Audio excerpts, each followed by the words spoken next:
هەر کەسێ کەوتە ناوەم جیهانە، ئەستێرەی بەختی لە ئاسمانە. ئەو خوا پێداوەی ئەستێرەی گەشە، هەرچی خوا بەخشی ئەو خاوەند بەشە. ئەوەش ئەستێرەی سیس و بێفەڕە، دانای دنیاش بێت هەر ئاخر شەڕە. خوا دنیای بۆ کەیف هێنایەتە بەرهەم، کوێ توانوێتی بڵێ منیش هەم.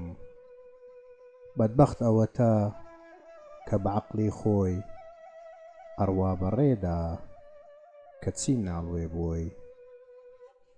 جاران کە شارێک پادشایە مرد، شایان حەواڵەی ڕەئی بازە کرد. باز بەسەر چێدا بنیشتایەوە، ئەوە مەلیک بوو هەبڕایەوە.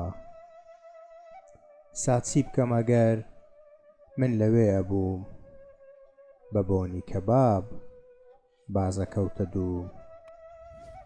ئەو چاکتر کەوا شاهیم دەست نەکەوت، بەکاری دیوان دڵم ناسرەوت. ئەم بێخەفەتیە و سەر ئازادیە، دەستچێیەکەوێ خودا دادیە. یەکێ بە ئەسپێ بووە بە داماد، یەکێ ڕەنجەڕۆ بووە وەک فەرهاد.